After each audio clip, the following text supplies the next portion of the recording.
Inconnu ou presque, Linur Palmason a déjà réalisé 2 films passés inaperçus ou presque, Winter Brothers en 2017 et Un jour si blanc en 2019. Son œuvre la plus récente, Gotland, dont il sera question ici, pourrait bien octroyer au cinéaste islandais la notoriété qui lui est promise. Il faut dire que Gotland nous entraîne finalement en terrain plus ou moins connu. Connu car l'une des grilles de lecture les plus évidentes, de prime abord, emprunte quelques codes narratifs, formels et thématiques qui contribuèrent à populariser un genre aussi familier en Occident que le western. Le point de départ narratif évoque d'emblée le désir d'évangélisation qui a incité les pionniers venus d'Europe à se muer en conquérant des paysages particuliers du continent nord-américain. Il n'est surtout pas interdit de voir ici, dans Gotland et son traitement visuel, quelques préoccupations esthétiques et intellectuelles que traduisaient les toiles de Thomas Cole ou Albert Bierstadt. À la fin du 19e siècle, Lucas, Elliot Crosset Hove, un jeune prêtre danois, se voit missionné pour aller construire une église en Islande qui est placée alors sous autorité danoise. À cette occasion, il est également chargé de photographier les populations locales. Très vite, ce qui anime Lucas atteint le seuil autant psychique que physique de sa compréhension théologique du monde. Le film, à la manière du western, inspecte les tergiversations intérieures de Lucas qui fait l'expérience des limites inhérentes à ses propres intentions. Les croyances du personnage se transforment alors en illusions. Le constat, lent et inéluctable, est sans appel. Ce qui peut faire du lien entre les communautés d'individus ou bien entre les hommes et la nature ne peut se satisfaire en toutes circonstances d'une approche religieuse du monde. Et s'il existe bien une forme de mystique, elle est ailleurs que dans les textes. Les obstacles se manifestent dès le début par la présence de paysages impitoyables et des éléments naturels qui ont façonné les communautés qui vivent sur place, qui ont conditionné leur quotidien au point d'ériger en règle première la nécessité de s'adapter inlassablement aux humeurs de la nature. Pour Lucas, le retour au réel est brutal et ses certitudes sont remises définitivement en question lorsque son traducteur disparaît, absorbé par les éléments. Dès lors, la communication devra passer par autre chose que la langue puisque Lucas ne parle pas islandais.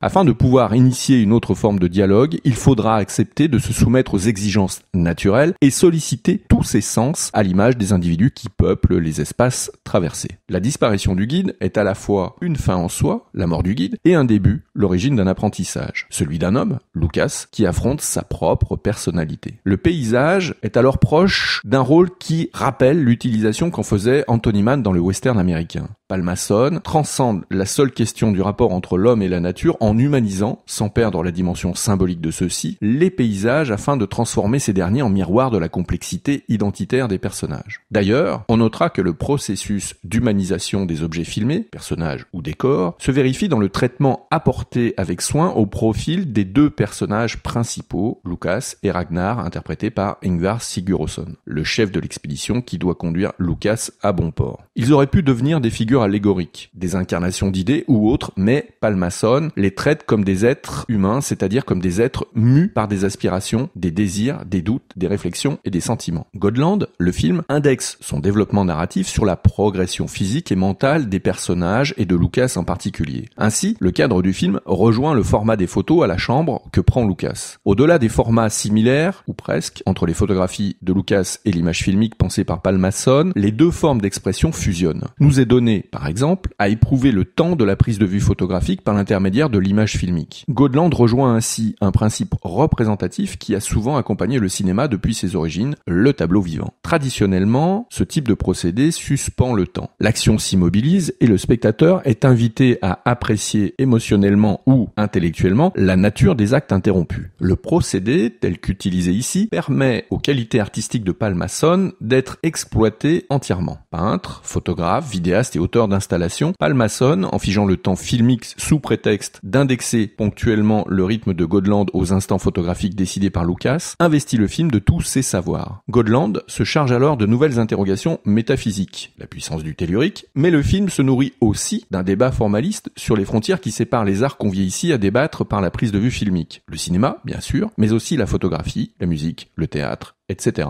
Ce qui se joue alors dans ces moments-là repose sur la question de la représentation. Les corps observés par l'appareil photographique de Lucas et par la caméra de Palmason se transforment en images imprégnées d'immobilisme pictural pour se fondre dans le décor naturel qui les façonne. La mimésis est parfaite. Mais le débat n'est pas clos. Souvenons-nous qu'au cœur du projet de Palmason, il y a cette question de l'improbabilité à communiquer par les mots. La disparition du traducteur contraint Lucas et ceux qui l'accompagnent à développer de nouvelles stratégies expressives pour parvenir à se comprendre. De là à voir dans Godland une réflexion sur l'écart qui sépare l'image de la performance qui a fécondé cette image à partir d'indications de mise en scène, il y a peu. Vous l'aurez compris, Godland soulève, sans y paraître, des questions fondamentales à l'heure où les corps, dans tous leurs états, vivants ou morts, s'exhibent, s'exposent, parfois avec violence, aux yeux de tous. Palmason interroge le spectateur sur la manière dont finalement nous serions susceptibles de décrire les images de corps que nous observons pour ne pas les abandonner à l'oubli que motive toute banalisation. Godland, c'est tout ceci, et bien plus encore, puisque la relation qui existe entre le corps et le verbe peut s'étendre à notre manière de traduire par les mots nos réflexions et nos émotions. C'est là le geste d'un artiste qui cherche et trouve le moyen le plus juste pour exprimer sa vision du monde, c'est-à-dire par une maîtrise improbable et pourtant totale d'expression artistique protéiforme.